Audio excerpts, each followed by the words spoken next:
ஜனநாயகம்னு ஒரு படத்துக்கு ஜனநாயகமே இல்லாம எல்லா மந்திரி இன்னைக்கு தியேட்டர்ல போய் உட்காந்துருக்காங்க. ரொம்ப முக்கியம், ரொம்ப அவசரம். இன்னைக்கு என்ன சனிக்கிழமை ஞாயிற்றுக்கிழமையா லீவாயா? இன்னைக்கு ஒர்க்கிங் டே. காங்கிரஸ் கட்சியை பொறுத்தவரை இன்னைக்கு கழுத தேஞ்சு கட்டருமான கதையில் இன்னைக்கு காங்கிரஸ் கட்சி போராட்ட களத்தில் இருந்தவர்கள் யாரும் மாணவர்கள் கிடையாது. வேண்டுமென்றே திட்டமிட்டு ஒரு செயல்பாடு நடந்திருக்கிறது. இந்த முதலமைச்சர் கர்நாடக முதலமைச்சரை பார்த்து பேசுறதுக்கு வக்கு இல்லை. நீங்க சினிமா தியேட்டர்ல அவ்வளவு அமைச்சரும் போய் படம் பார்த்துட்டு இருக்காங்கன்னா, முதல்ல நீட் தேர்வு என்பது 2012ஆம் ஆண்டு காங்கிரஸ் கட்சி ஆட்சியில் இருக்கும்போது அன்றைக்கு அந்த துறையினுடைய அமைச்சராக இருந்த மத்திய அமைச்சராக இருந்த குலாம் நபி ஆசாத், அன்றைக்கு தமிழகத்திலிருந்து கூட்டணி கட்சியாக இருந்த திமுகவை சேர்ந்த மதிப்புக்குரிய காந்தி செல்வன் அவர்கள் அமைச்சர். அப்பொழுது கொண்டு வரப்பட்டது நீட் தேர்வு.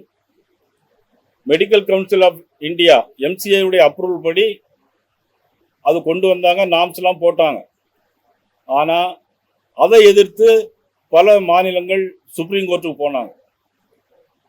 நீட் வேண்டாம்னு சுப்ரீம் கோர்ட் போனதை அன்றைக்கு காங்கிரஸ் கட்சியுடைய சார்பாக அரசாங்கத்துடைய சார்பாக வாதாடினது திருமதி நளினி சிதம்பரம் அவர்கள். முன்னாள் மத்திய அமைச்சர் திரு சிதம்பரம் அவர்களுடைய மனைவி திருமதி நளினி சிதம்பரம் வாதாடினார்கள். வாதாடி முடித்துவிட்டு தீர்ப்பு வரும்போது அவங்க சொன்ன வார்த்தை, இனிமேல் யாராலும் நீட் தேர்வை ரத்து செய்ய முடியாதுன்னு சொன்னது காங்கிரஸ் கட்சி. ஆக முழுக்க முழுக்க காங்கிரஸ் கட்சியினுடைய ஆட்சி காலத்தில் வந்ததுதான் அந்த நீட் தேர்வு. 2012ஆம் ஆண்டிலிருந்து தொடர்ந்து தமிழகத்தில் 2016ஆம் ஆண்டிலிருந்து நீட் தேர்வு வந்து கொண்டே இருக்கிறது. இதில் பல ஏழை மாணவர்கள், எல்லா சமூகத்தைச் சேர்ந்த ஏழை மாணவர்களும் அதில் பயன்பெறுகிறாங்க. ஆனால் இதுக்கு நீட் தேர்வுக்கு வரதுக்கு முன்னாடி என்ன நடந்தது அப்படின்னா, டாக்டர்கள் அவங்க பிள்ளைகள் மட்டும் தான் டாக்டர் படிப்பாங்க. 2 கோடி 3 கோடி கொடுத்து எல்லா தனியார் மருத்துவர்களையும் சேர்ந்து நீட் தேர்வு வேண்டான்னு சொல்லி அதுல இருந்து அவங்க எல்லாம் படிச்சுட்டு ஏழையெல்லாம் படிச்சுட்டு இருந்தாங்க. ஆக அப்படி வந்ததுதான் நீட் தேர்வை தவிர, ஏதோ நாங்களே கொண்டு வந்து எல்லாருக்கும் எதிராக பண்ணது போல ஒரு மாயை இன்னைக்கு உருவாகிட்டு இருக்கிறார். இது ஒரு ஃபர்ஸ்ட் பார்ட். 2வது பார்ட், இப்போ நடந்த போராட்டம் கிட்டத்தட்ட 10 வருஷத்துக்கு மேலாக 10 வருஷத்துக்கு மேல நடைபெற்று கொண்டிருந்த ஒரு தேர்வு. அதற்கு இப்பொழுது போராட்டம் யார் முன்னெடுக்கிறாங்கன்னா காங்கிரஸ் கட்சி முன்னெடுக்கு. மே மாதம் 3ஆம் தேதி நீட் தேர்வு எக்ஸாம். ஆனால் அதில் 4 நாள் கழிச்சு ஒரு கசிவு ஏற்படும். என்னன்னா லீக் ஆயிடுச்சுங்கிற ஒரு செய்தி வந்த உடனே அது கண்டுபிடிச்சது ராகுல் காந்தியோ மற்ற அரசியல் கட்சிகளோ கிடையாது. அது கண்டுபிடிச்சது எந்த நீட் தேர்வு நடத்தக்கூடிய நேஷனல் டெஸ்டிங் ஏஜென்ட் NTA தான் கண்டுபிடிச்சாங்க. கண்டுபிடிச்சு என்ன பண்ணாங்க, உடனடியாக ரத்து பண்ணிட்டாங்க. ரத்து பண்ணி ஜூன் மாதம் 20ஆம் தேதி அந்த தேர்தலையும் அந்த தேர்வையும் நடத்தினாங்க. தேர்வை நடத்தி முடிச்சு கிட்டத்தட்ட 20 லட்சம் பேர் அந்த பரீட்சை எழுதி நல்ல முறை நடந்து முடிஞ்சிருச்சு. இதற்கிடையில் இந்த செய்தியை கேள்விப்பட்ட உடனே மத்திய அமைச்சர் தர்மேந்திர பிரதான் அவர்களே மாணவர்களிடம் சென்று நேரடியாக தவறுக்கு நாங்கள் வருந்துகிறோம்னு வருத்தத்தையும் தெரிவிச்சாச்சு. இதற்கிடையில் மத்திய அமைச்சர் மதிப்புக்குரிய JP நட்டா அவர்கள் இந்த GJP மாணவர்கள் 2 பேரை அழைத்து கூட சமாதானத்துக்கு பேசியிருக்காங்க. பாரத மோடி அவர்கள் உடனடியாக உத்தரவிட்டு சம்பந்தப்பட்ட 13 பேர்களை உடனடியாக கைது செய்து அவர்களுக்கு நடவடிக்கை எடுப்போம். மாணவர்களுடைய நலன்தான், இளைஞருடைய நலன்தான் எங்களுடைய எதிர்காலமே என்று சொன்ன நமது பாரத பிரதமர் நரேந்திர மோடி அவர்கள் உடனடியாக அதை நடவடிக்கை எடுத்து ஃபாஸ்ட் கோர்ட் விரைவு நீதிமன்றத்துக்கு உத்தரவிட்டு இவர்கள் நடவடிக்கையில் இருக்கிறார்கள். விரைவில் அதற்கான தண்டனை வழங்கப்படும் இன்னைக்கு உத்தரவாதம் கொடுக்காங்க. இவ்வளவு தூரம் பண்ணி தொடர்ந்து அந்த போராட்டத்தை நடத்திட்டு இருக்காங்க. அப்படின்னா காக்ரோச் பார்ட்டிக்கு பின்னாலே போய் நிற்கிறார். அப்படின்னா காங்கிரஸ் கட்சியை பொறுத்தவரை இன்னைக்கு கழுத தேஞ்சு கட்டருமான கதையில் இன்னைக்கு காங்கிரஸ் கட்சி யார் ஆதரவு தருவாங்க, எங்க போய் ஒட்டலாம், எங்க போய் அமைச்சர் பதவி கிடைக்கும் அப்படிங்கிறத ராஜீவ்காந்தி ஓடிட்டு இருக்காரு. ஏதோ 18 நாள் வெளிநாட்டில் இருந்துட்டு இப்போ காக்ரோச் பின்னால நிற்கிறார். அந்த போராட்டத்தை நடத்துனது யாரு? மாணவர்களா? உண்மையான மாணவர்கள் இல்லை. அங்கே பூராமே வடகிழக்கு மாகாணத்திலிருந்து ஒரு பெரிய ரவுடி வந்திருக்கார். அந்த ரவுடி வந்ததுக்கு அப்புறம் தான் இவ்வளவு பெரிய சம்பவங்களே நடந்திருக்கு. போலீசார் தற்பாதுகாப்புக்காக சில நடவடிக்கைகள் எடுத்திருக்கிறார். பத்திரிகையாளர்களே தாக்கப்பட்டிருக்காங்க. நீங்க டிவியில பார்த்துருக்கலாம். பஸ்ஸை போட்டு எரிக்கிறாங்க, வண்டியை போட்டு எரிக்கிறாங்க, பாலஸ்தீன கொடியை காட்டுறாங்க. பாலஸ்தீன கொடியை காட்டக்கூடிய அளவுக்கு அங்க மாணவர்களுக்கு என்ன அவசரம் வந்திருக்கு? அப்ப உண்மையிலேயே அவர்கள் யார்? கலவரக்காரர்கள். இன்னைக்கு வாங்சுங் யாரு? காங்கிரஸ் கட்சியை சேர்ந்தவர். காங்கிரஸ் கட்சியை சேர்ந்தவர். இன்னைக்கு ராகுல் காந்தி அவங்க பின்னால போய் நிற்கிறாங்க. தமிழ்நாட்டில் இன்னைக்கு அந்த கட்சி இன்னைக்கு 2 அமைச்சர்கள் வாங்கி இருக்கிறாங்க. அந்த அமைச்சர்களை பற்றிலாம் உங்களுக்கு தெரியும். இவ்வளவு ஒரு மோசமான சூழ்நிலை தமிழ்நாட்டில் மட்டும் இல்லை, எல்லா இடத்திலும் நடைபெறுகிறது. ஆக பார்லிமெண்ட்ல எப்பெல்லாம் ஒரு முக்கியமான பில் கொண்டு வராங்களோ அப்பெல்லாம் இந்த காங்கிரஸ் கட்சி ஏதாவது ஒரு போராட்டம் முன்னெடுக்கணும். நான் சொல்வது, ஏன்னா இந்த டிவியில் மக்கள் எல்லாம் பார்த்துட்டு இருக்காங்க. நீட் தேர்வு வேணும் வேண்டாங்கிறத விவாதிக்கலாம். ஒரு பாராளுமன்றம் தொடங்குறதுக்கு முன்னால அனைத்து கட்சி கூட்டம் கூட்டுறாங்க. அனைத்து கட்சி கூட்டத்தில் ஏன் நீட் தேர்வை பற்றி நீங்கள் பேசவே இல்லை? அனைத்து கட்சி கூட்டத்தில் நீட் தேர்வை பற்றி பேசியிருக்கணுமா இல்லையா? அங்கே பேச விட்டு போட்டு, பாராளுமன்றத்தில் பேச விட்டு போட்டு, நீங்கள் போராட்ட காலத்தில் பேசுறீங்கன்னா அதில் ஏதோ உள்நோக்கம் இருக்குதானே அர்த்தம். போராட்ட காலத்தில் ஒரு LOP, leader of opposition party, மிகப்பெரிய நாடு, இந்திய நாட்டினுடைய எதிர்கட்சி தலைவர் ராகுல் காந்தி பாராளுமன்றத்தில் மக்களுக்காக பேசதை விட்டுட்டு இன்னைக்கு போராட்டக்காரர் கலகக்காரரை தூண்டி விடுவது என்றால் இது தேச துரோக செயல் தானே. இதுதான் இன்னைக்கு எங்களுடைய விளக்கம். பிரைம் மினிஸ்டர் தெளிவாக சொல்லியிருக்கிறாங்க. எக்காரணத்துக்கு கொண்டும் இளைஞருடைய எதிர்காலம், மாணவர்களுடைய எதிர்காலம் தான் எங்களுடைய நலன். இதை தவிர்த்து எதுவாக அவர்களுக்கு எதிராக இருந்தாலும் கண்டிப்பாக நாங்கள் நடவடிக்கை எடுப்போம். அது ராகுல் காந்தியாக இருந்தாலும் சரி, யாராக இருந்தாலும் சரி, நிச்சயமாக கலவரக்காரர்கள் மீது நடவடிக்கை எடுப்போம். அங்கே போராட்ட களத்தில் இருந்தவர்கள் யாரும் மாணவர்கள் கிடையாது. வேண்டுமென்றே திட்டமிட்டு ஒரு செயல்பாடு நடந்திருக்கிறது என்பதை தெரிவித்துள்ளது.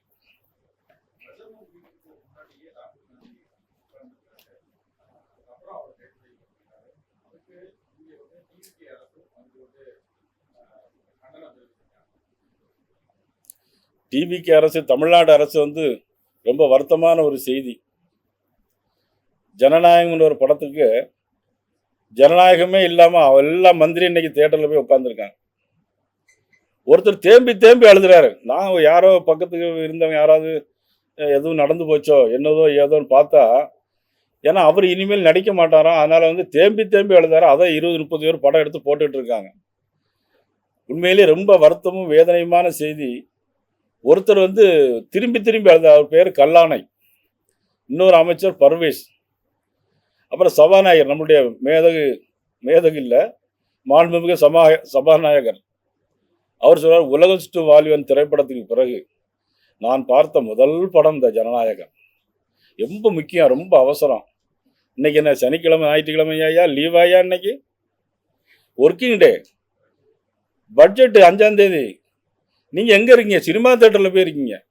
கேட்டால் உலகம் சுற்றும் வாலிபன் படத்துக்கு அப்புறம் நாங்கள் அதை பார்க்குறோம்னு சொல்லியிருக்கோம். நான் அந்த முதலமைச்சரை கேட்குறேன், பக்கத்தில் கர்நாடகா யார் அரசாங்கம்? பக்கத்தில் கூடிய அரசாங்கம் யாருடைய அரசாங்கம்? காங்கிரஸ் கட்சியுடைய அரசாங்கம். நீங்கள் காங்கிரஸ் கட்சியில் கூட்டணி மந்திரி சபையில் இருக்கீங்க.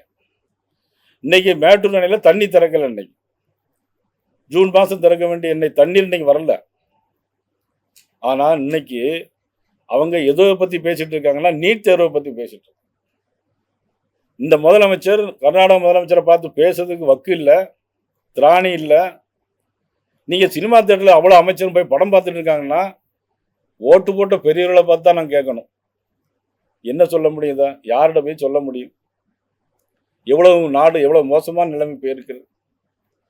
புரட்சித்தில் எம்ஜிஆர் இருந்தாங்க, புரட்சியில் அம்மா இருந்தாங்க, அரசியலில் சிறை உலகில் இருந்து தான் வந்தாங்க. அதற்காக தமிழ்நாடு, தமிழ் மக்கள் நலன், இன்னைக்கு காவிரி டெல்டா எல்லாமே இன்னைக்கு வறண்டு போயிருக்கு. வர இருக்கிற 1ஆம் தேதி பாரதிய ஜனதா கட்சியினுடைய சார்பாக மிகப்பெரிய ஒரு ஆர்ப்பாட்டம் தஞ்சாவூரில் நடைபெற இருக்கிறது. பாரதிய வருகிற 1ஆம் தேதி.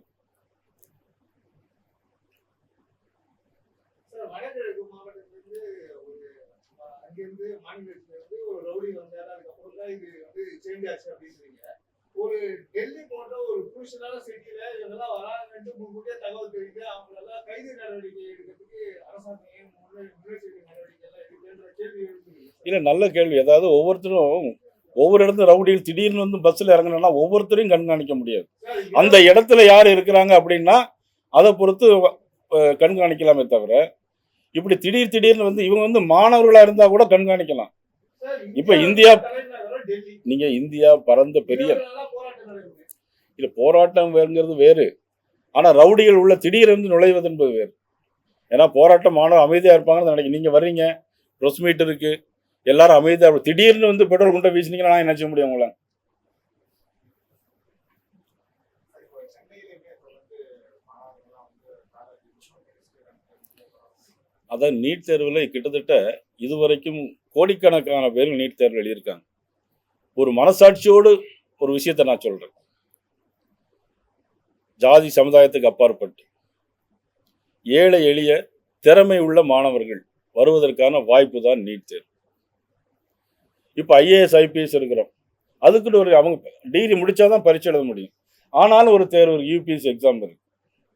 இந்த யூபிஎஸ்சி எக்ஸாம்லேயே நீ பார்த்து 8 லட்சம் பேர் பரீட்சை எழுதியிருக்கிறாங்க. இப்போ கிட்டத்தட்ட 1000 போஸ்ட் தான் வேக்கண்டாக இருக்கு. 8 லட்சம் பேர் யூபிஎஸ்சி எக்ஸாம் எழுதியிருக்காங்க. 1000 போஸ்ட் தான், எல்லாருக்கும் கொடுக்க முடியாது. இப்போ நம்ம நீட் தேர்வில் பார்த்தீங்கன்னா 20 லட்சம் பேர் எழுதியிருக்கிறாங்க, 11 லட்சம் பேர் பாஸ் பண்ணியிருக்காங்க. 720க்கு 715 மார்க்லாம் வாங்கியிருக்கிறாங்க. இதெல்லாம் பத்திரிகையாளர்கள், ஊடக நண்பர்கள் திருப்பி சில விஷயங்களை மட்டும் திருப்பி போடுற சில மீடியாக்கள். நீங்கள் எல்லாருமே நாட்டினுடைய நலன் கருதி, எதிர்கால இந்தியாவுடைய நலன் கருதி, இன்னைக்கு பிரைம் மினிஸ்டர் மோடி அப்படின்னு சொன்னால் இன்னைக்கு எல்லா நாடுகளையும் தலைவணங்கி ஏற்றுக்கொள்ளக்கூடிய மிகப்பெரிய தலைவர்.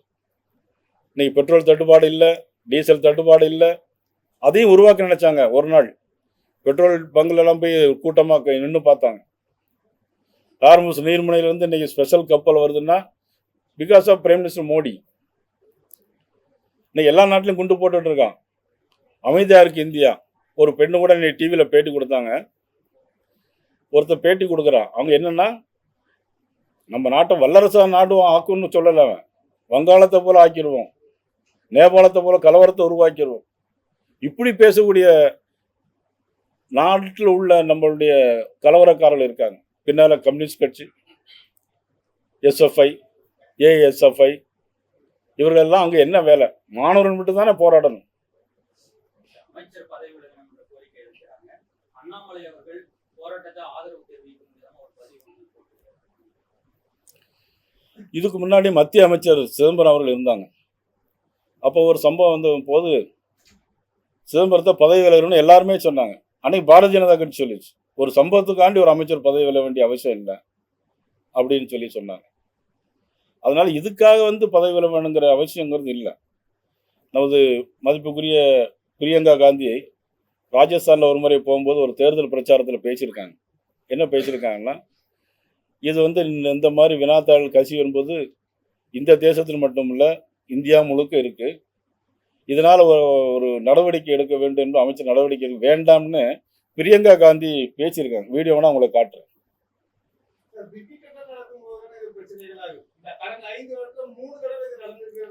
காங்கிரஸ் கட்சி 11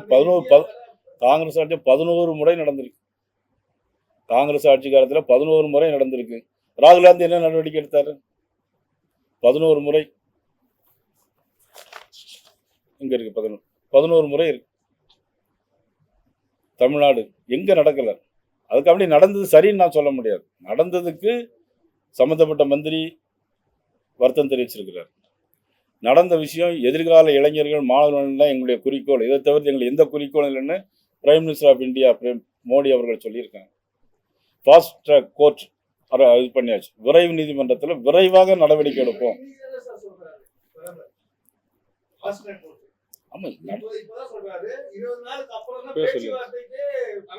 சார், நடவடிக்கை எடுப்போம்னு சொல்லியாச்சு இல்லையா உங்களுக்கு? இன்னைக்கு சொன்னாரு, நேற்று சொன்னாருங்கிறது முக்கியம் இல்லை. அதான் நடவடிக்கை தான் முக்கியம் நமக்கு.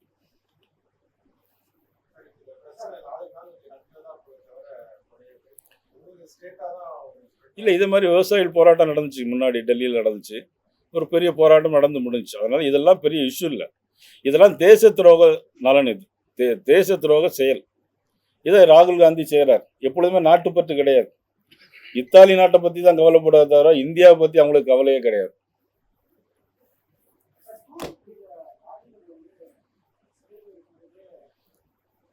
ஆமாம், அது இப்போ தான் நான் கேள்விப்பட்டேன் தூத்துக்குடியில்.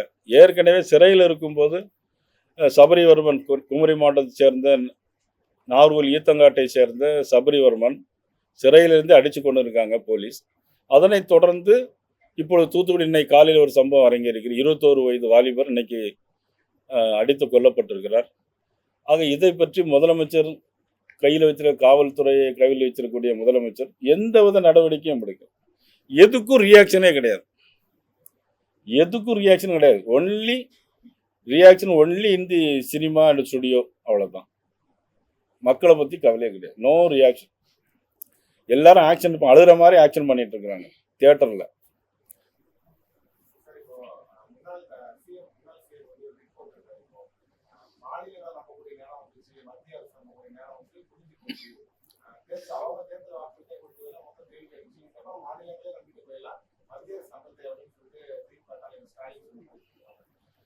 அதாவது வெறும் சீனி சர்க்கரை அப்படின்னு எழுதிட்டு நம்ம டேஸ்ட் பண்ணோம்னா அதெல்லாம் இனிக்காது. ட்வீட் போடலாம், என்ன வேணாலும் போடலாம். இந்த நீட் எக்ஸாம் வேண்டாம் வேண்டாம்னு அன்னையிலேருந்து அவரும் சொல்லிட்டு இருக்கார். ஆனால் அந்த நீட் எக்ஸாம் கொண்டு வந்ததே அவங்க தான். காந்தி செல்வன் அமைச்சராக இருந்தார், அன்னைக்கு மத்தியில் தயாநிதி மாறன் அமைச்சராக இருந்தாங்க, அண்ணன் டிஆர் பாலு அமைச்சராக இருந்தாங்க, இவங்க கேபினெட் மினிஸ்டராக இருந்தாங்க. அப்பந்தான் அன்னைக்கு தான் நீட்டு கொண்டு வராங்க. அன்னைக்கெல்லாம் எதிர்க்கலை, பட் இன்னைக்கு எதிர்க்கிறாங்க. அரசியல். சட்டமன்றத்தில் தீர்மானம் கொண்டு வராங்க நீட்டை கொண்டு வரணும். ஏற்கனவே சட்டமன்றத்தில் தீர்மானம் கொண்டு வந்து அது பிரசிடென்ட் ஆஃப் இந்தியா அதை நிராகரிச்சிருக்கார். ஒரு முதலமைச்சராக இருந்தவங்க, பலமுறை சட்டமன்ற உறுப்பினராக இருந்தவங்களுக்கு ஒரு சட்டமன்றத்தில் ஒரு தீர்மானம் போடப்பட்டு அது நிறைவேற்றப்பட்டு கவர்னரால் அங்கீகரிக்கப்பட்டு பிறகு பிரசிடென்ட் ஆஃப் இந்தியா நிராகரிக்கப்பட்ட பிறகு திருப்பி நீட் தேர்வை கொண்டு வரும்னு சொன்னால் சட்டம் தெரியுதா? அவங்கள நம்ம என்ன சொல்ல முடியும்? இன்னும் சொல்லப்போனால் முன்னாள் முதலமைச்சர் கலைஞர் அவர்களுக்கே தெரியும். நீட் கொண்டு வந்தது முன்னாள் முதலமைச்சர் கலைஞர் அவர்களுக்கே தெரியும். அவர் தானே அந்த கட்சியுடைய தலைவர். தயாநிதி மாறன் தானே மத்திய அமைச்சர். Mister TR Balu cabinet minister. இன்னைக்கு மதிப்புக்குரிய நாடாளுமன்ற உறுப்பினர் கனிமொழி அம்மாவே அவங்க போய் அங்கே போய் அந்த சிஜேபி காக்ரோச் பின்னால போய் உட்காந்துருக்காங்க. அவங்களுக்கு இடமே கிடைக்கல ஒழிக்கிறதுக்கு. இப்போ காக்ரோச் பின்னால போய் எல்லாரும் உட்கார்ந்துட்டு இருக்கிறாங்க.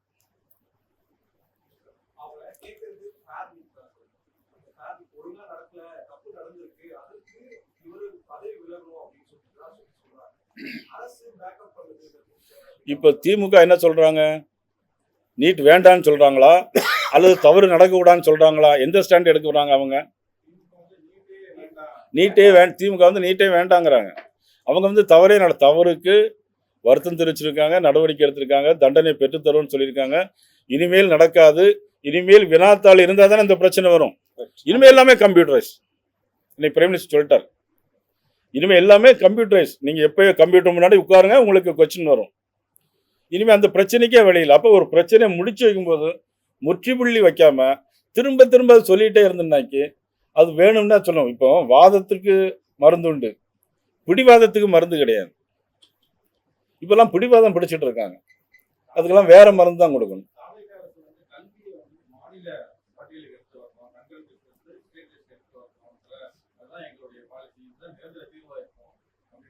யார் சொன்னாங்க? அவருக்கு ஒரு நிகழ்ச்சியை ஞாபகப்படுத்துகிறேன். 1976 எமர்ஜென்சியை கொண்டு வந்தது இப்போ அவங்க கூட்டணியில் இருக்கக்கூடிய காங்கிரஸ் கட்சி. அன்னைக்கு இருந்த திருமதி இந்திரா காந்தி அம்மையார் அவர்கள் 1976 எமர்ஜென்சி கொண்டு வந்தாங்க. அப்போ நிறைய அமெண்ட்மெண்ட்டை கொண்டு வந்தாங்க. அப்போ அதில் 42வது சரத்து என்ன தெரியுமா? அந்த அமெண்ட்மெண்ட்டில் 42வது சரத்து மாநில பட்டியலில் இருக்கக்கூடிய ஒரு சரத்து, மாநில பட்டியலில் இருக்கக்கூடிய கல்வியை மத்திய அரசு கொண்டு போனது இந்த ராஜ்பவன் கூட இருக்கிற அமைச்சர் இந்திரா காங்கிரஸ் கட்சி அவருடைய தலைவர் அன்னைக்கு பிரைம் மினிஸ்டர் இருந்து திருமதி இந்திரா காந்தி அம்மையார் அவர்கள். இதற்கு அவர் பதில் சொல்லட்டும், ராஜ்பவன் பதில் சொல்லட்டும். இதுக்கு தேங்க்ஸ்.